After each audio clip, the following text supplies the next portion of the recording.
السلام علیکم د هم پښتون خبرونو سره زه محمد وسیم او زه روشنا ضمیر د خبرونو آغاز د نن ورځې مهم خبرونو نه د آرټیکل 3 ا تشریح منرف غړي د تاحیات ناهله نه بچ کېدو لپاره سپریم کورټ فیصله اورولې ده. د سپریم کورټ 15 تنی لارجر بینچ فیصله اورولې. عدالت د پاکستان تحریک انصاف درخواستونه خارج کړي. د منرف غړو ووټ به نشي شمیرلې. سیاسي جماعتونو کې استحکام لازمي دی. د فیصلې متن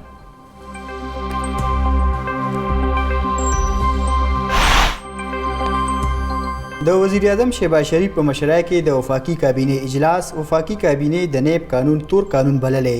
دا قانون د سیاسي انتقام لپاره استعمال شوی. د نیب د قانون په بنیاد سرکاري افسران او کاروباري خلک تنګول یو معمول و.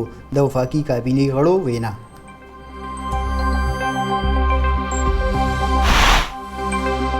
د وزیر اعظم شهباز شریف په مشرۍ کې چینی وګړو ته د سکیورټي متعلق اجلاس کې داخله وزارت سکیورټي او سی پیک چارواکو شرکت. سی پیک ته د نقصان رسولو کوشش په هیڅ صورت قبول نه دی. د وزیر اعظم شهباز شریف وینا وايي ملک د امن او امان صورتحال بهتر کول لپاره به هم اقدامات کولی شي.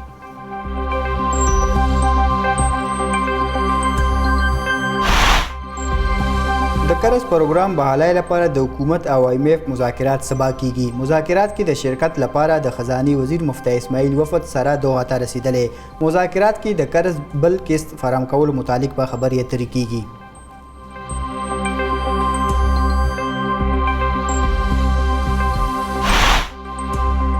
د PTI وکیل د غیر ملکی کمپنو نه فنډینګ تسلیم کړي. انور منصور ویلي چې زما دلیلونه مکمل شوي او سبا به د فاینانس خلک تفصیل ورکوي.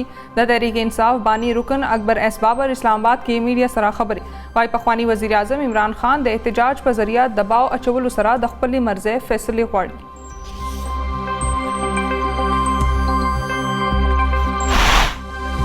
PTI اعتماد کې د نه غستونه بغیر الیکشن نه کیږي. تحریک انصاف اعتماد کې د غستونه بغیر نگران حکومت نشي جوړېدی.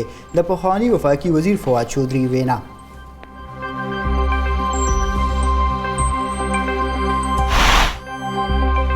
د اطلاعات او نشریات وفاقي وزیره مریم اورنګزیب وايي د معاشي تباہ مخ صرف عمران خان دی. د نواز شریف او شهباز شریف په دور کې همیشه ګرانی او کرپشن کم شوی.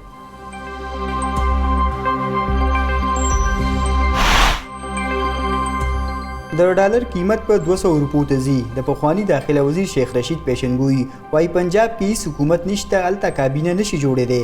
کوم جهاز کې چې نواز شریف راځي هغې کې به د اغلو نارې وهلې کیږي.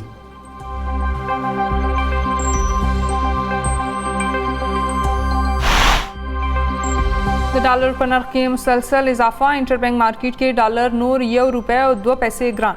د ډالر نوې قیمت 195 روپو ته رسیدلې. موجوده حکومت راتلو نه پس ډالر تر اوسه پورې 12 روپۍ او 9 پیسې ګران شوي.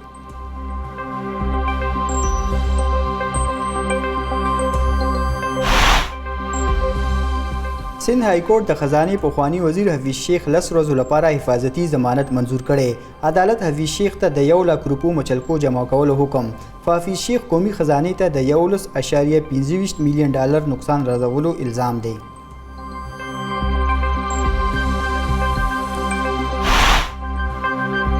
د خیبر پښتونخوا وزیر اعلی محمود خان د پېښور د ټولو لوی پارک ګلستان هزارخواني پرانیسته کړې. پارک په 2080 کنال ځمکه جوړ دی. په پارک 20 کروڑ روپۍ خرج کړي شوي دي.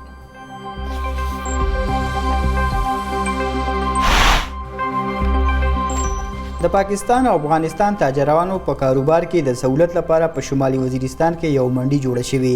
دا منډي د پاکستانی فوج او شمالي وزیرستان د مقامي انتظامی د مشترکه کوششونو په نتیجه کې جوړه شوې. منډي په پاک افغان بایپاس روډ جوړه کړې شوې ده.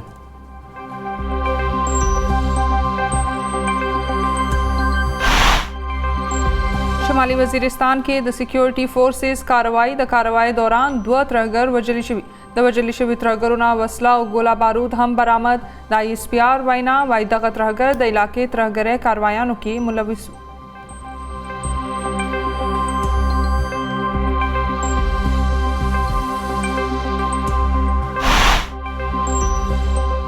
د آرمی چیف جنرال قمر جاوید باجوه او متحده عرب امارات نو منتخب صدر شیخ محمد بن زاید ترمنځ ملاقات د فاکفوج مشر شیخ خلیفه بن زاید ال نهان په مرګ د تعزیت لپاره متحده عرب اماراتو کې موجود دی.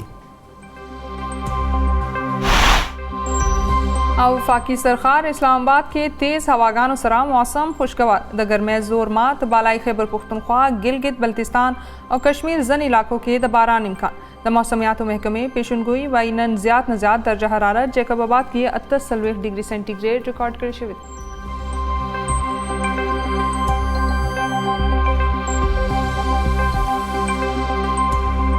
مهم خبرونه تاسو وکتل. تفصیلی خبرونه د یو وړې شان د مینه پس.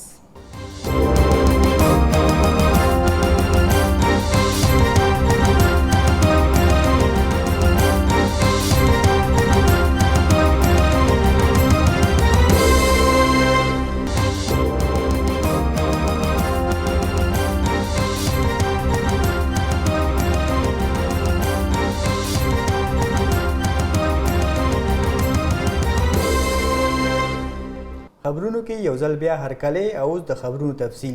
د پاکستان سپریم کورټ د پاکستان تحقیق انصاف د قومي اسمبلی د خفه ممبرانو د نایلۍ په اړه درخواست مسترد کړی دی. د سپریم کورټ د 15 ججانو بنچ د 9 په ورځ په فیصله کې ویل د یوې پارټۍ نه د منحرف شوي ممبر ووټ به هغه وخت نه تصور کیږي چې د پارټۍ د فیصلې خلاف ووټ استعمال کړي. دوه ججانو د دې فیصلې سره اختلاف هم کړی دی. د باغي ممبرانو تاحیات نهلې لپاره صدارتي ریفرنس داخل شوی چې پکې د آئین د یو آرټیکل د تشریح اپیل شوی. په ریفرنس کې د هغو ممبرانو په اړه هم رائے غوښتل شوې وه چې د پارټۍ د فیصلې خلاف ووټ استعمال کړي. پی ټي آی غوښتل چې د پارټۍ هغه 10 منحرف ممبران د تاحیات نااهل اعلان شي. سپریم کورټ دغه درخواست مسترد کړو. د سپریم کورټ په فیصله کې ویلي شوي چې وخت راغلی چې پارلیمنت د یوې پارټۍ نه منحرف ممبرانو په اړه قانون سازي وکړي. فیصله کې دا هم ویلي شوي چې سیاسي جماعتونو کې د استحکام او اتحاد ضرورت دی. پاکستان تحریک انصاف د سپریم کورټ د فیصلې هرکلی کړی دی. د پی ټي آی یو مشر اسد عمر وویل د دې فیصلې وروسته منحرف اراکین فارغ شوي دي. د اطلاعات او نشریاتو پخوانی وزیر فواد چودھری میډیا سره د خبرو په وخت وویل چې د سپریم کورټ د دې فیصلې نه پس وفاقي او صوبایي حکومتونه ختم شوي دي. شهباز شریف او حمزه شهباز له نن خپلو عہدو څخه استعفا ورکول پکار دي. اوس ملک نوې انتخابات طرف ته ځي. فواد چودھری د صدر مملکت څخه د نوې انتخابات کولو غوښتنه هم وکړه. वफाकी हुकूमत में शहबाज शरीफ साहब हमारे क्राइम मिनिस्टर और सूबाई हुकूमत में हमज़ा शरीफ दोनों आज अपनी अक्सरियत खो चुके हैं और दोनों हुकूमतें अमली तौर के ऊपर आज ख़त्म हो गई हैं. लिहाजा आज के दिन सुप्रीम कोर्ट के इस फैसले के नतीजे में शहबाज शरीफ की हुकूमत भी ख़त्म हो गई है और हमज़ा शहबाज की हुकूमत भी ख़त्म हो गई है. लिहाजा मैं ये समझता हूँ कि आज ही शहबाज शरीफ और हमज़ा शरीफ को अपने ओहदों से अलहदा हो जाना चाहिए. सदर ममलिकत से मैं दरख्वास्त करता हूँ कि वो इस असम्बली में किसी के पास भी अक्सरियत नहीं है, असम्बली को तोड़ दें और इसी तरह से सूबाई असम्बली को तोड़ दिया जाए और मुल्क में नए इंतखाबात की तरफ बढ़ा जाए. ये हुकूमत अब प्रैक्टिकली जो है वो ख़त्म हो गई है और अमली सूरत में अगले 1-2 दिनों में ख़त्म हो जाएगी.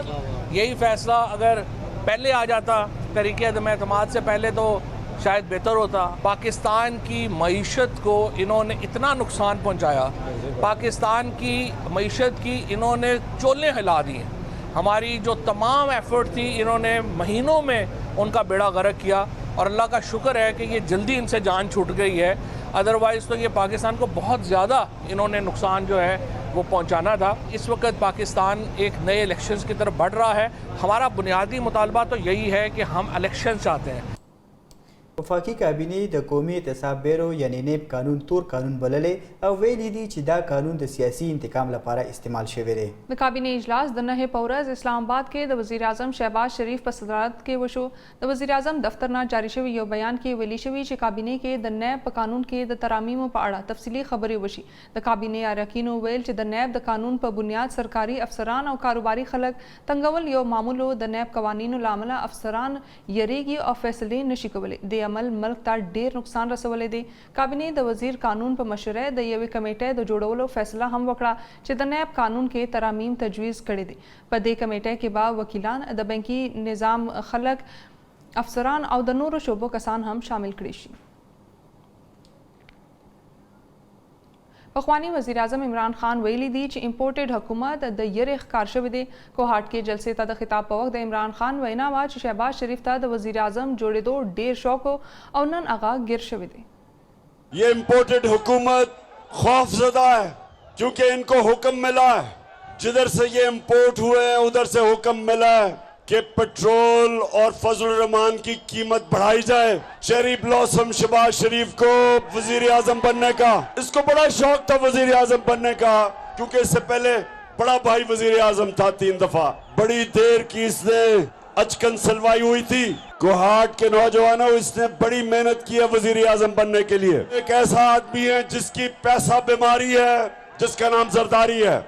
आज वैसे वाकई नून लीग के मुकाबले में वो वाकई जरदारी इन सब पे भारी है। नून लीग पे सारी गालियां महंगाई की, जो रुपया गिर रहा है, स्टॉक एक्सचेंज गिर रहा है, वो शहबाज शरीफ को पड़ रही हैं। और जरदारी फेडरल गवर्नमेंट में भी बैठा है और सिंध के ऊपर भी कब्जा करके बैठा है। बड़ी मिन्नतें करके, जूते पॉलिश करके, सबने मिलके 3 स्टूजेस, एक उसमें डीजल, दूसरा जरदारी और तीसरा चेरी ब्लॉसम, इन तीनों ने जोर लगा के हमारी हुकूमत गिराई कि रूस से आप तेल पाकिस्तान में नहीं मंगवा सकते, जबकि हमने 30% कम रूस से तेल का मुआहदा कर लिया था। आप सोचे, आपको पेट्रोल भी और फजल रहमान भी 30% कम मिलना था। د وزیر اعظم شهباز شریف په مشرۍ کې چینی وګړو ته د سکیورټي متعلق اجلاس ترسره شوی دی. اجلاس کې داخله وزارت، سکیورټي او سی پیک چارواکو شرکت کړی و. په دې موقع د وزیر اعظم شهباز شریف وینا وا چې سی پیک ته د نقصان رسولو کوشش په هیڅ صورت قبول نه دی. وزیر اعظم شهباز شریف زیاته کړه چې ملک کې د امن او امان صورتحال بهتر کول لپاره به هم اقدامات کولی شي. پخوانی داخله وزیر شیخ رشید پیشنگوئی کړې ده چې د ډالر قیمت به 200 روپو ته رسیږي. خپل خبرو کې پخوانی وفاقي وزیر شیخ رشید په موجوده حکومت هم تنقید وکړو او ویلي دي چې پنجاب کې هیڅ حکومت نشته او الته کابینه نه جوړیږي. شیخ رشید زیاته کړه چې کم جهاز کې چې نواز شریف راځي هغې کې به د غلو نارې وخلي کیږي. حمزه، فریال، शहबाज और आसिफ के केसेस को कैसे ख़त्म किया जाए, FIA में यही काम हो रहा है। मकसूद चपड़ासी और फरमान और ये 40 बिलियन का केस जो है ये FIA वापस लेने जा रही है। मुल्क इनसे नहीं चल रहा। आसिफ जरदारी ने नवाज शरीफ से बदला जो लेना था वो लिया है। जिसने ये मास्टर प्लान बनाया था वो अकल का अंधा था, उसको अंदाज़ा नहीं था कि इमरान खान इतना मकबूल होकर निकलेगा। 20 मई को इमरान खान कॉल देगा मुल्तान से। د خیبر پختونخوا وزیر اعلی محمود خان د پیښور د ټولو لوی پارک ګلستان هزار خواني پرانیسته کړې ده. هزار خواني پارک 2080 کنال ځمکه باندې جوړ شوی دی. په پارک 20 کروڑ روپے خرچ کړي شوي دي. چارواکي وایي چې پارک به د 100 لکو څخه زیاتې آبادۍ ته د سیل بهترین سہولیات برابر کړي. وزیر اعلی د شیخ آباد د جینکو د سکول شیخ آباد د نوې عمارت افتتاح هم وکړه. په منصوبه به 15 کروڑ روپے خرچ شوي دي.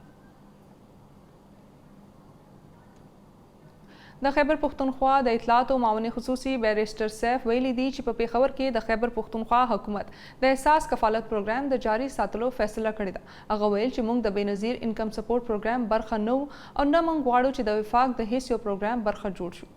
जो बहुत पुअर हैं वो तकरीबन टोटल 1 मिलियन है। काबीना ने अप्रूवल दी है।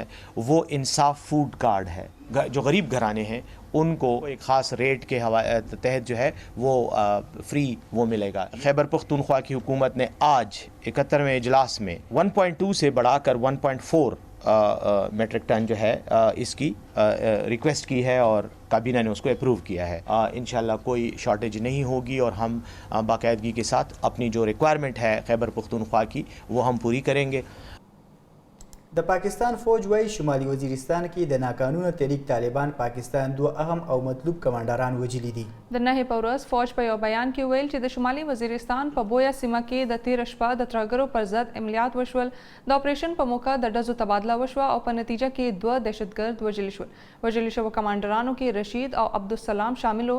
رشید د جابر او سلام د چنتو په نومه هم مشهور او د ترهګرۍ له امله امنیتي ځواکونو ته مطلوب هم وو. د فوج بیان وایي وژل شوي ترهګرو په سیمه کې د ترهګرۍ پیښو کې ملوث هم وو. د وژل شوو کمانډرانو څخه وسله هم برآمد شوې ده. د پاکستان او افغانستان تاجرانو په کاروبار کې د سہولت لپاره په شمالي وزیرستان کې یو منډي جوړه شوې ده. دا منډه د پاکستانی فوج او د شمالي وزیرستان د مقامی انتظامیې د مشترکه کوششونو په نتیجه کې جوړه شوې ده. دا منډه په پاک افغان بایپاس روډ جوړه شوې ده.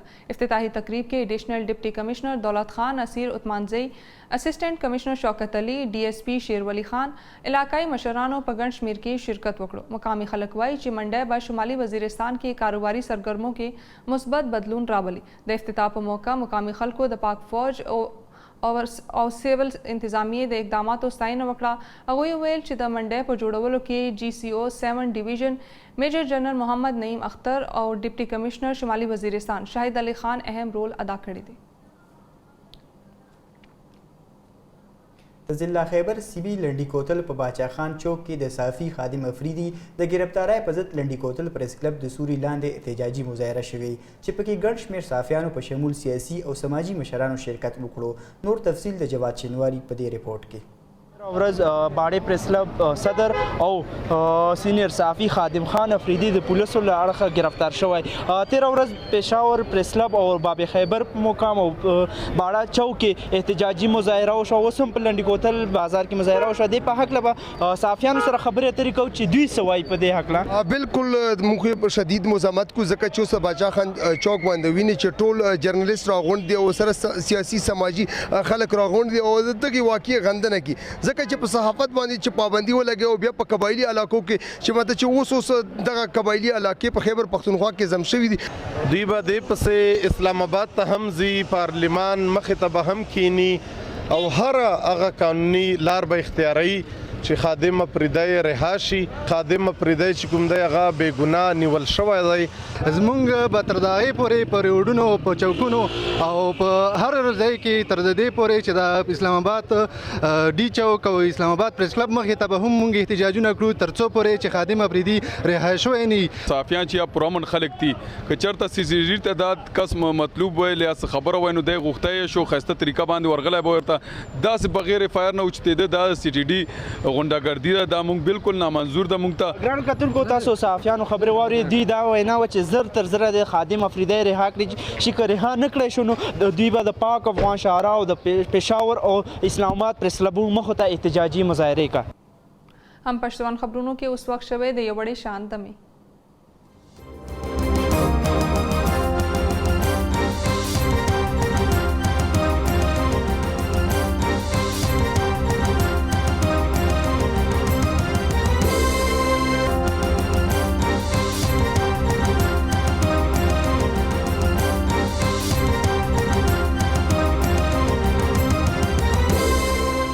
د مینا پاس پښتون خبرونو کې اوس شاملو نور تفصیلی خبرونه. کیډټ کالج مستون کې د ګیسټرو ناروغۍ له امله 15 کیډټان متاثره شوي دي. متاثره کسان هسپتال ته منتقل کړي شوي دي چیرته چې هغوی ته طبي امداد ورکول شي. د وبا مخنیوي لپاره اعلی سطحي ټیمونو د کیډټ کالج دوره کړې او وجوهات معلومول لپاره ضروري سیمپل اخیستو نه وروسته لیبارټرۍ ته استول شوي دي. د بلوچستان چیف سیکرټري په هدایت د مستونګ ډپټي کمشنر سلطان محمد بوکټي د ډسټرکټ هیلث افیسر او نورو چارواکو بشمول د کیډټ کالج دوره کړې. په دې موقع د کیډټ کالج پرنسپل برګیډیر ممتاز علي دوی ته تفصیلی بریفنګ ورکړو او دوی د بیمارانو حال پرسی هم وکړه. د مستونګ ډپټي کمشنر یقین دهانی ورکړه چې په دې اړه به د پرنسپل او د کیډټ کالج هر قسمه مرسته کوي. پیښور کې د وړو په قیمت کې 100 روپۍ نور اضافه مخې ته راغلې ده. هول سیل کې د 10 کیلو مکس اوړو بوجای نرخ 1500 روپو ته رسیدلی دی. بلخوا د فاین اوړو د 10 کیلو بوجای نرخ 1400 روپو ټاکلی شوی دی. تاجران وایي چې د پنجاب څخه د اوړو رسد باندې پابندي هم تر اوسه پورې برقراره ده چې له امله یې په صوبه کې د اوړو کمې لیدلی شي.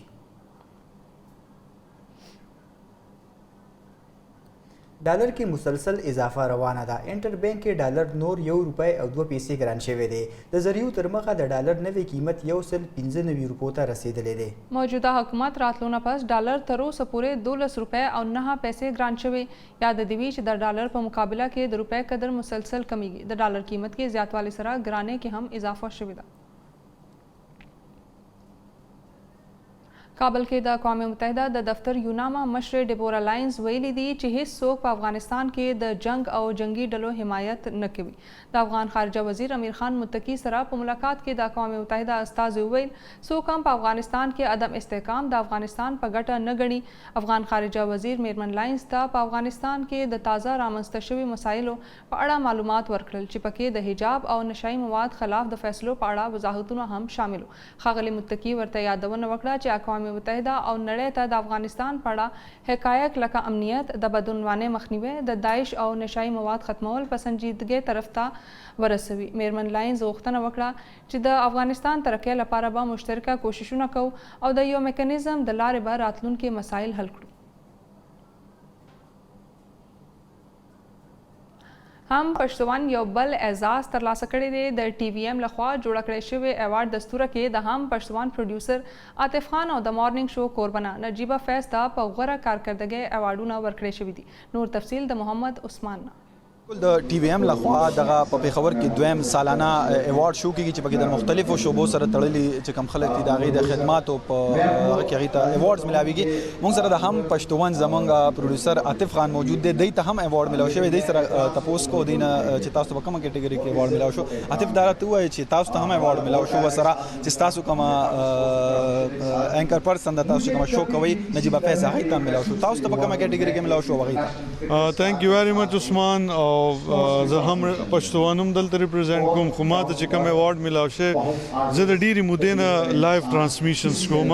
کاغذ زه د چینل کې کوم کدی نه مخکې چینلز کې هغه ما کولو کاغه مارننګ او لیټ ټایم شوز به نو هغه لایف ټایم لایف پروډکشن پروډیوسر ایوارډ ما ته ملاو شو. تھینکس ټو ټي وي ایم چې دومره ښه ایونټ دی ارګنایز کو موږ پکې انوایټ کو او زموږ چې کم ټیلنټ د نجیبه فیض هغه د بیسټ ایکټرس او بیسټ فیمیل هوست ایوارډ ملاو شو.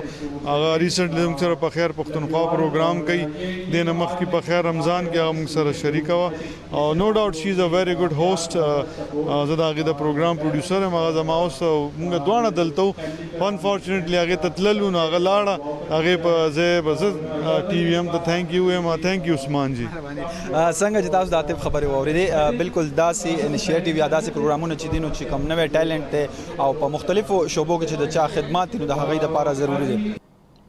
خبرونو کې اوس د موسم حال.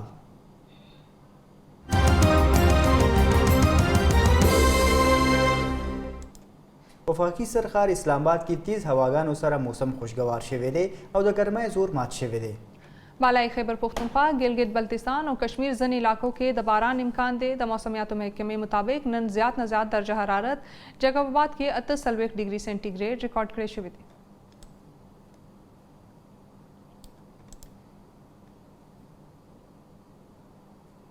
هم پښتون خبرونو نه تر دې دمه همدغه خو کتونکو زموږ همکار طاهر خان د لکی مروت هغه ماشوم محمد ابوبکر سره مرکه کړې چې پخوانی وزیر اعظم عمران خان اسلام آباد کې ملاقات لپاره بللی.